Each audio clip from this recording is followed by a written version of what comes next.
సూర్యుడి నుంచి వచ్చే హానికర రేడియేషన్ను అడ్డుకుంటూ భూమిపై జీవనాన్ని ఓజోన్ పొర రక్షిస్తుంది. భూమిపై లైఫ్ పాసిబుల్ అవుతుందని అంటే ఈ భూమిపై జీవనం అంటే లైఫ్ కంటిన్యూస్ అవుతుందంటే సూర్యుడి నుంచి వచ్చేటువంటి హానికర రేడియేషన్ అవి మనకు రక్షణగా ozone layer protected the human beings life on the earth harmful రేడియేషన్స్ని ప్రొటెక్షన్ చేస్తున్నమాట. మానవ కార్యకలాపాలతో విడుదలయ్యే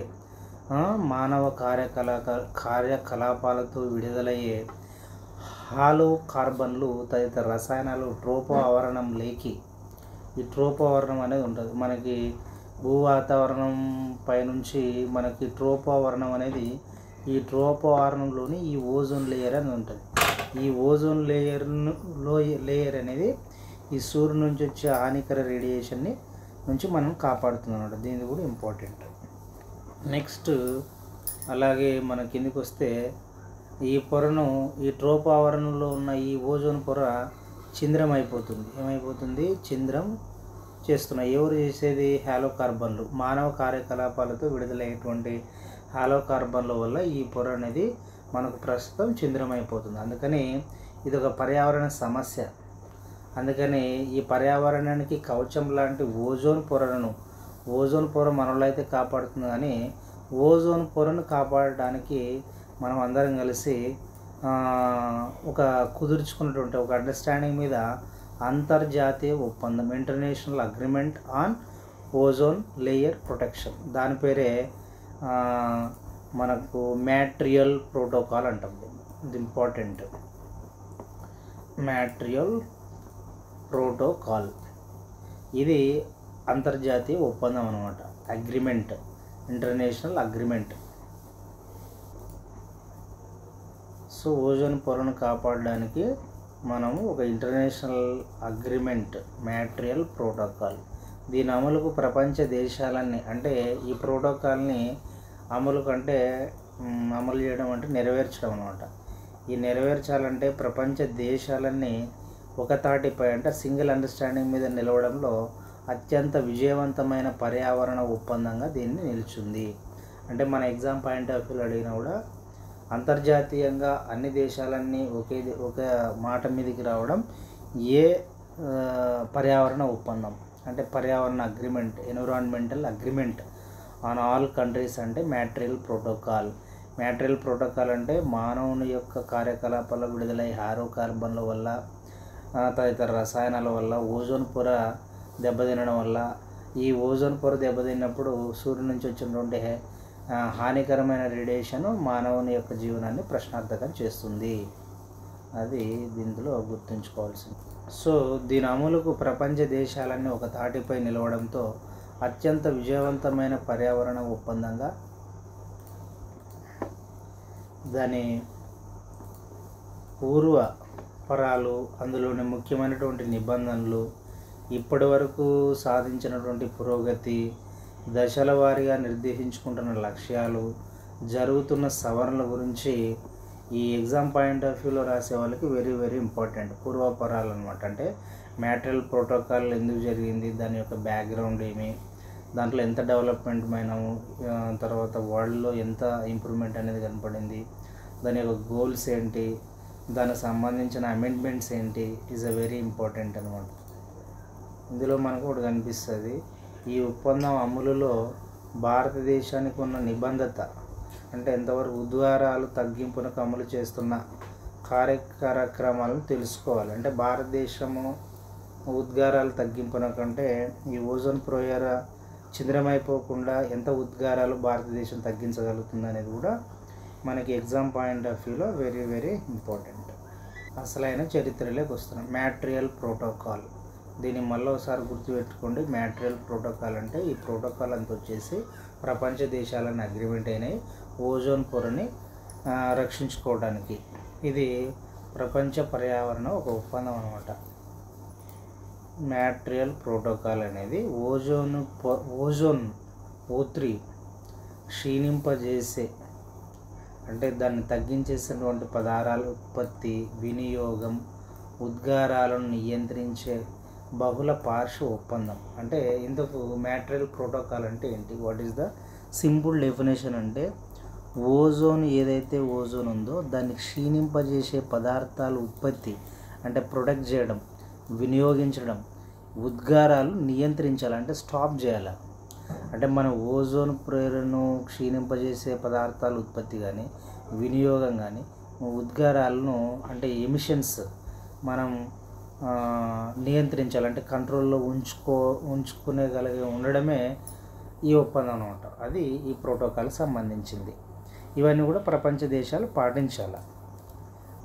అంతర్జాతీయ పర్యావరణ సదస్సులు అంటే ఈ అంతర్జాతీయ ఇంటర్నేషనల్ ఎన్విరాన్మెంటల్ సదస్సులు ప్రోటోకాల్లో ఒక ముఖ్యమైన భాగం. 1987లో దీని యొక్క చరిత్ర పోతే 1987లో అంటే 1987లో దీనిపై ప్రపంచ దేశాలు సంతకం చేశాయి, అంటే అగ్రిమెంట్ అయినాయి. ఎప్పుడు? 1987లో. ఆ తర్వాత అగ్రిమెంట్ అయినాక 1989లో అమలులోకి వచ్చింది. అగ్రిమెంట్ ఒకసారి అయింది, అమలులోకి ఒకసారి వచ్చింది.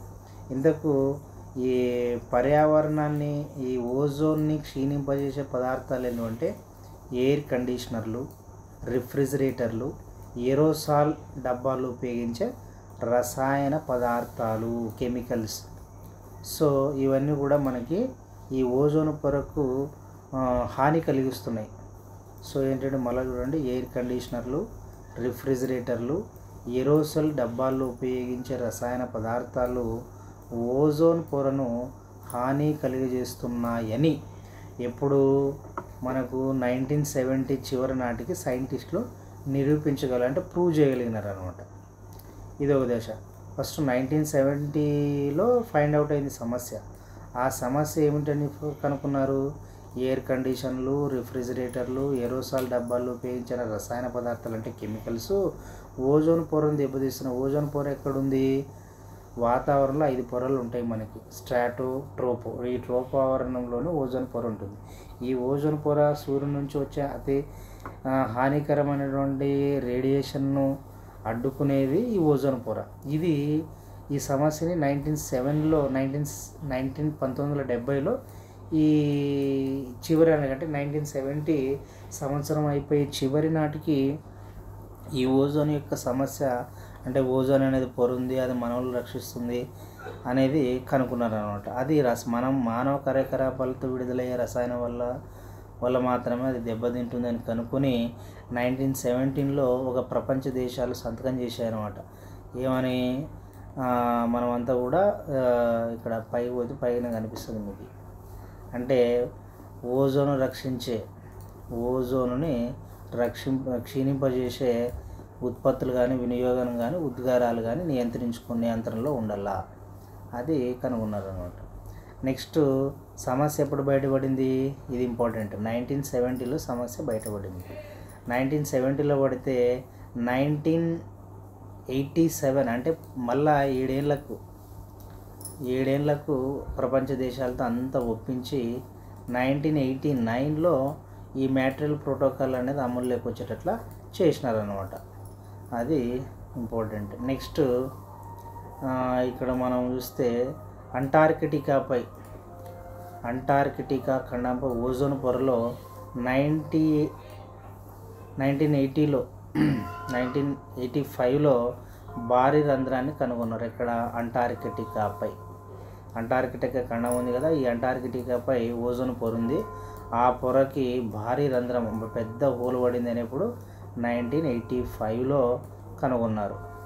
అది విషయం అన్నమాట. ఈ రంధ్రం వల్లే ప్రమాదకర స్థాయిలో అతినీల లోహిత రేడియేషన్ భూమి ఉపరితలాన్ని చేరుతుంది. Surface of the earth will be occupied by the ultraviolet radiation అనేది సూర్యుడి నుంచి వస్తుంది.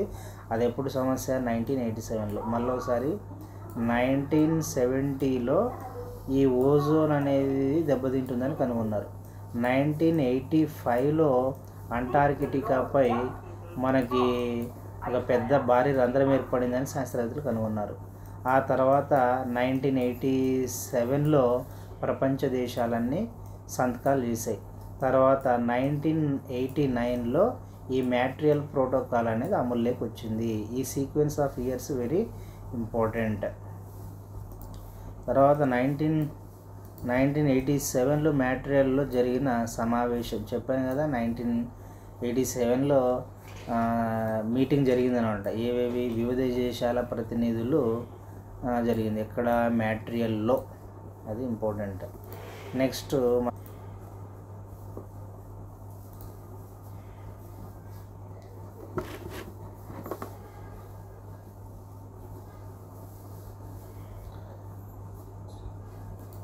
అంటే మ్యాట్రియల్ ప్రోటోకాల్ అనేది దశల వారీగా, అంటే స్టేజెస్ మీద కాలపరిమితి ఓజోన్ క్షీణింపజేసే పదార్థాలు వాడకాన్ని తగ్గించాలి. ఏవైతే మనకు ఓజోన్ పొరను క్షీణింపజేస్తాయి, అంటే ఓజోన్ పొరను దెబ్బతీసేటివి ఏవైతే ఉంటాయో అవన్నిటిని మనం వెంటనే తగ్గించలేం కాబట్టి దశల వారీగా చేయాల్సినటువంటి పరిస్థితి అనేది ఉంది. నెక్స్ట్ మనకి ఇక్కడ చూస్తే అభివృద్ధి చెందుతున్న దేశాలకు వేరువేరుగా కాలపట్టికలు నిర్దేశిస్తుంది. ఎంతమంది అగ్రిమెంట్ అయినారంటే 197 దేశాలు ప్రపంచం మీద దీని మీద ఓకే అన్నాయన్నమాట. ప్రపంచంలో ప్రతి దేశం ఆమోదించినటువంటి, ఇక్కడ చూడండి, ప్రపంచంలో ప్రతి దేశం every country will be agree the ఈ మొదట ఐరాస ఒప్పందం అన్నట్టు, అంటే యునైటెడ్ నేషన్స్ ఆర్గనైజేషన్ వాళ్ళు ఒప్పించినటువంటి మొట్టమొదటిటువంటి ఆమోదం అందరి దేశాలు ఆమోదం పొందడం అనేది ఒక పెద్ద టాపిక్ అనమాట ఇక్కడ. సో ఓజోన్ రక్షణకు సంకల్పం ఇక్కడ చూడండి, డయాగ్రామాటిక్గా మనకు కనిపిస్తుంది. ఓజోన్ పొరను క్షీణతకు కారణాలు: అతి నీళ్ళు లోహిత కిరణాలు క్లోరోఫ్లోరో కార్బన్లు విచ్ఛిన్నం చేసి క్లోరిన్ అణువులు ఓజోన్ పొరలోకి విడుదల చేస్తాయి. సో ఇక్కడ ఏమంటున్నాడు, అతి నీళ్ళు లోహిత కిరణాలు ఎక్కడి నుంచి వస్తాయి? అతి నీళ్ళు లోహిత కిరణాలు సూర్యుడి నుంచి. ఇక్కడ సూర్యుడు ఉన్నాడు కదా, ఈ అతి నీళ్ళు లోహిత కిరణాలు క్లోరోఫ్లోరో కార్బన్స్, అంటే మన సింపుల్గా సిఎఫ్సి అంటారు మామూలుగా దీంట్లో కెమిస్ట్రీలో. ఈ సిఎఫ్సి క్లోరోఫ్లోరో కార్బన్స్ని విచ్ఛిన్నం చేసి క్లోరిన్ అణువులను, అంటే క్లోరిన్ మాలిక్యూల్స్ను ఓజోన్ పొరలోకి విడుదల చేస్తాయి. దానివల్ల కూడా దెబ్బతింటుంది అనమాట. Next chlorofluoro carbons. First point ఇక్కడ ఉంది మనకి. ఈ క్లోరోఫ్లోరో కార్బన్స్ అతి నీరు లోహిత కిరణాలు, ఇప్పుడు మనకి సిఎఫ్సి అంటే క్లోరోఫ్లోరో కార్బన్స్ను విచ్ఛిన్నం చేసి క్లోరిన్ అణువులను ఓజోన్ పొరలోకి విడుదల చేస్తాయి. బాగానే ఉంది. ఈ ఉద్గారాలు ఎక్కడి నుంచి వస్తాయి? మానవుల కార్యకలాపాల వలన క్లోరోఫ్లోరో కార్బన్స్ ఉద్గారం ఎమిషన్ అవుతాయి అన్నమాట. క్లోరిన్ అణువులు ఓజోన్ పొరను విచ్ఛిన్నం చేసి బలహీనపరుస్తాయి. మొత్తానికి ఓజోన్ పొరకి మెయిన్ కారణం అంటే క్లోరిన్ అణువులు. ఈ క్లోరిన్ అణువులు ఎక్కడి నుంచి వస్తాయి? ఈ క్లోరిన్ అణువులు ఎక్కడి నుంచి వస్తాయంటే ఇక్కడ నుంచి మానవుల కార్యకలాపాల వల్ల సిఎఫ్సి రూపంలో వస్తాయి. ఈ సిఎఫ్సి రూపంలో వచ్చిన వీటిని విచ్ఛిన్నం చేసి, ఎవరు విచ్ఛిన్నం చేస్తారు? అతి నీరు లోహిత కిరణాలు విచ్ఛిన్నం చేసి క్లోరిన్ అణువులుగా చేర్చి, ఆ క్లోరిన్ అణువులు ఓజోన్ పొరను దెబ్బతీసి మళ్ళీ అతి నీరు లోహిత కిరణాలు భూమి మీదకి వచ్చే ప్రక్రియ అనేది జరుగుతుందన్నమాట. ఆ బలహీన ఓజోన్ పొర ద్వారా అతి నిర్లోహిత కిరణాలు భూమిని చేరుతాయి. దాంతో చర్మ క్యాన్సర్ లాంటి ఆరోగ్య సమస్యలు తలెత్తుతాయి. ఏ క్యాన్సర్ వస్తుంది? స్కిన్ క్యాన్సర్ అనేది వస్తుంది. ఎందుకు? అతి నిర్లోహిత కిరణాలు భూ ఉపరితనాలు చేరితే. ఈ అతి నిర్లోహిత కిరణాలు భూమి మీద చేరకుండా ఉండాలంటే ఓజోన్ పొర ఉండాలి. ఓజోన్ పొర ఉండాలంటే క్లోరిన్ అణువులు దాంట్లో కలిసకూడదు. క్లోరిన్ అణువులు దాంట్లో కలిసకూడదు అంటే మానవ కార్యకలాపాల, ఇది చూడండి ఇక్కడ, మానవ కార్యకలాపాల వల్ల సిఎఫ్సిలు వాతావరణంలోకి విడుదల కాకూడదు. అందుకనే ఈ సమస్య ఎప్పుడు ఐడెంటిఫై చేసినారంటే 1970 చివరి నాటికి ఐడెంటిఫై చేసినారు. ఆ తర్వాత 1985లో అంటార్కిటికా ఖండంపై ఒక భారీ రంధ్రాన్ని గుర్తించారు. 1985లో గుర్తిస్తే 1987లో అన్ని దేశాలు ఈ పర్యావరణ ఒప్పందంపై అగ్రిమెంట్ చేసుకున్నట్టు. అంటే మనం ఒక ప్రోటోకాల్ జరపాలి. ప్రపంచ వివిధ దేశాల ప్రతినిధులందరూ ఈ 1987లో అగ్రిమెంట్ అయితే 1989లో నుంచి ఈ ఓజోన్ పొరను క్షీణింపజేసే, ఉద్గారాలను తగ్గించే, కంట్రోల్ చేసేటువంటి ప్రక్రియ అనేది ప్రారంభమైంది. That is the very important అనమాట. సో మనకు ఓజోన్ పొర అనేది అంత ఇంపార్టెంట్. మ్యాట్రియల్ ప్రోటోకాల్ చూస్తున్నారు కదా, మ్యాట్రియల్ ప్రోటోకాల్ అమలు కోసం అభివృద్ధి చెందుతున్న దేశాలు ప్రోటోకాల్ నిబంధనలు పాటించడంలో సహాయపడడానికి 1918లో బహుళపక్ష నిధి ఏర్పాటు చేశారు. ఇది ప్రోటోకాల్ నిబంధనలు ఆర్టికల్ 10 కింద ఉంది.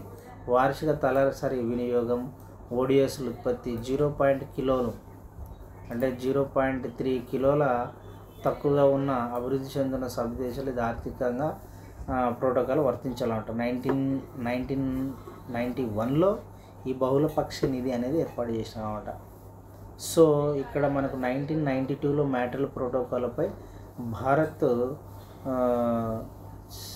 ఏం చేసింది, భారత్ కూడా దీనికి సంబంధించి 1992లో భారత్ సరసన చేరింది ప్రోటోకాల్పై. ఇందులో ఆర్టికల్ 5 కిందకు భారత్ వస్తుంది. ఈ ఆర్టికల్ 5 కిందకు భారత్ అనేది వస్తుంది. సో దశల వారీగా తొలగించడానికి ఓడిఎస్ అంటే కర్బన ఉద్గారాలని అంటే ఓజోన్ పొరను రక్షించడానికి ఓడిఎస్ అంటాం. తొలగించడానికి నాన్ ఓడిఎస్ సాంకేతికతను మార్చడానికి ప్రయత్నంలో బహుళపక్ష నిధి నుంచి సహాయం పొందడానికి భారతదేశానికి ఉంది.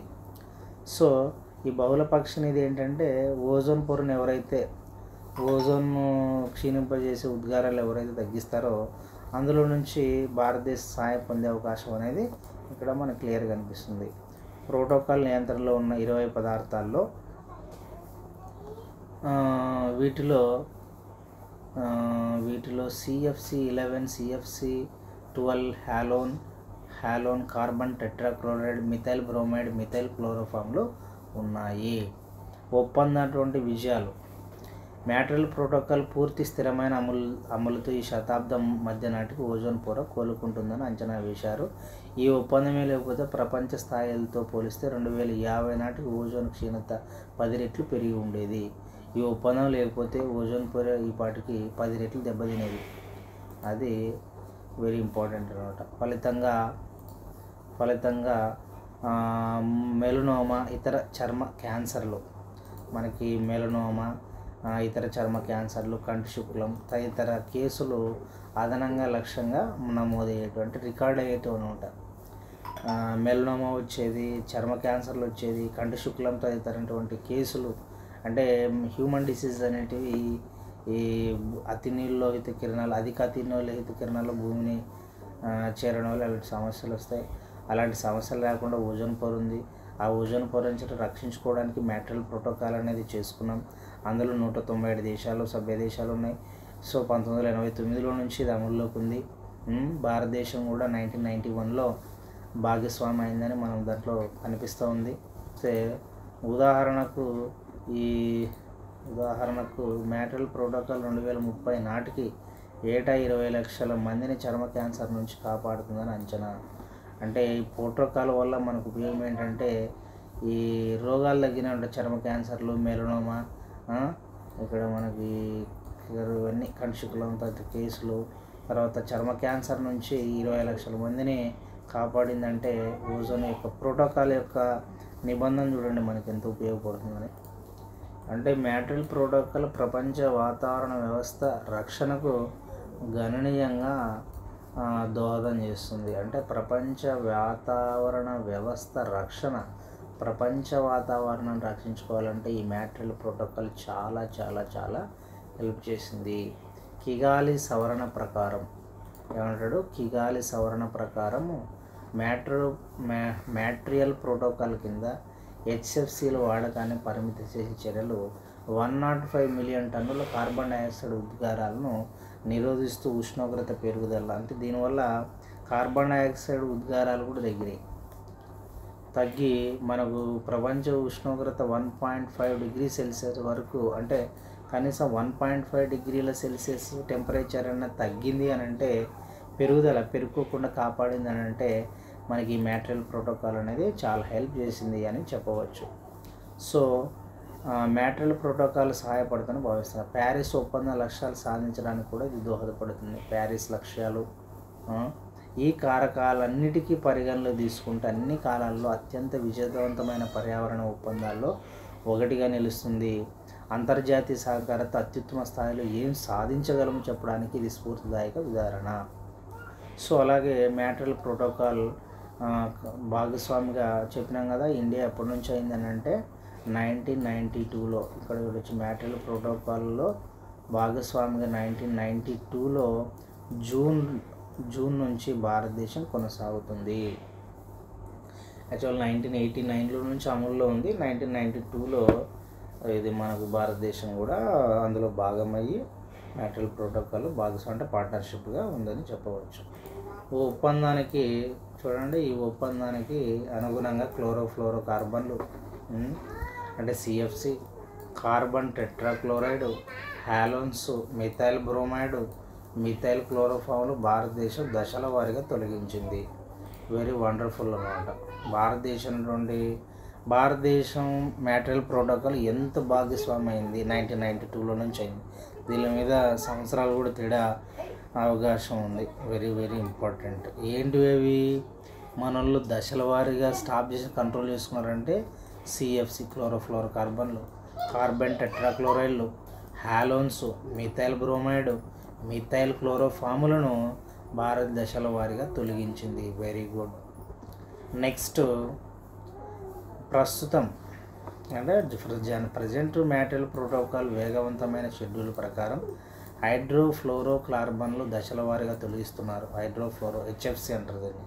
సిఎఫ్సి అయిపోయింది, హెచ్ఎఫ్సి కూడా తొలగిస్తున్నారు. ఈ హైడ్రోఫ్లోరో కార్బన్స్ ఫేజ్ అవుట్ అంటే రకరకాల ఫేజులు తొలగిస్తూ ఉన్నారన్నమాట. ప్లాన్ స్టేజ్ నుంచి 2000 ఎప్పుడు ఇక్కడ చూడండి, ఒకటి మేనేజ్మెంట్ ప్లాన్ స్టేజ్ 2012 నుంచి 2016 వరకు సుమారు 4 ఏళ్ళు విజయవంతంగా అమలు చేయగలుగుతున్నారు. 2017 నుంచి స్టేజ్ 2 అమల్లో ఉంది అంటే హెచ్ఎఫ్సి. నెక్స్ట్ దీని మీద మనకు ఇది దీనికి సంబంధించినటువంటి ఓజోన్ పొర రక్షణ. సో కన్క్లూజన్ ఏం చెప్పుకుందామంటే సూర్యుడి నుంచి వచ్చేటువంటి అతి భయంకరమైనటువంటి అతిలోహిత కిరణాలు భూమి ఉపరితలంపై చేరితే మనకు ఈ సమస్య వస్తుంది అని ఎప్పుడు తెలియజేశానంటే 1970 సంవత్సరంలో తెలియజేయడం జరిగింది. 1970లో మనకు ఈ ప్రాబ్లం మనం ఐడెంటిఫై అయింది. తర్వాత 1985లో అంటార్కిటిక్ ఖండంపై ఓజోన్ పొరకు భారీ రంధ్రం పడిందని గుర్తించి 1987లో అగ్రిమెంట్ చేసినారు అన్ని దేశాలు. 192 దేశాలేమో అగ్రిమెంట్ చేస్తే 1989 నుంచి మనకు అమల్లో ఉంది. దాని పేరు మ్యాట్రియల్ ప్రోటోకాల్. ఈ మ్యాట్రియల్ ప్రోటోకాల్ ఏంటంటే ఈ ప్రోటోకాల్ ప్రకారంగా మనం ఏం చేయాలంటే ఓజోన్ పొరని ఏ విధంగా ఎవరైతే క్షీణింపజేస్తారో వాళ్ళు తగ్గించుకోవాల్సిన కంట్రోల్ చేసుకోవాల్సినట్టు ఉంటుంది. మరి ఎలా చేయాలంటే ఓజోన్ పొర క్షీణం అవుతుందంటే క్లోరిన్ అణువులు ఈ ఓజోన్ పొరలో మిశ్రమంలో ఓజోన్ పొరని దెబ్బతింటుంది. అందుకని ఈ క్లోరిన్ అణువులు ఎక్కడి నుంచి వస్తున్నాయి? సిఎఫ్సి అనమాట. సిఎఫ్సీలు అంటే ఏంటి? Chlorofluoro carbons. ఇవి మనం ఎయిర్ కండిషనర్లు, రిఫ్రిజిరేటర్లు, ఏరోసాల్ డబ్బాల్లో నుంచి ఉద్గారమయ్యే కెమికల్స్ అలా ఈ సిఎఫ్సీలు పోతాయి. ఈ సిఎఫ్సీల్లో ఉండే విచ్ఛిన్నమై అంటే ఆ తిన్నీళ్ళలో అయితే కిరణాలు దీని మీద పడితే క్లోరిన్ అణువులుగా మారి ఆ క్లోరిన్ అణువులు O3తో కలిస్తే ఆ O3 ఓజోన్ లేయర్ అనేది దెబ్బతింటుంది. అది జరిగింది. అది ఐడెంటిఫై చేసిన తర్వాత 1992లో భారతదేశం కూడా దాంట్లో చేరి ఇప్పుడు ఫేజ్ 1 ఫేజ్ 2 అనే కార్యక్రమం పెట్టుకుంది. ఫేజ్ 1 అంటే 2012 నుంచి 2016 వరకు విజయవంతమైంది అన్నమాట. చాలా ఉద్గారాలని తగ్గించడంలో భారత్ చాలా కష్టపడుతూ ఉంది అని చెప్పచ్చు. సో దీనివల్ల ప్రపంచంలో 1.5 డిగ్రీ సెల్సియస్ వేడి పెరుక్కోకుండా ఈ మ్యాట్రియల్ ప్రోటోకాల్ ఎంతో హెల్ప్ చేసింది. అది మనం చెప్పవచ్చు అన్నమాట. So very very important ozone పొర. ఇది మనం ఇంపార్టెంట్ అందరూ గుర్తుంచుకోవాల్సినటువంటి అవసరం ఉంది.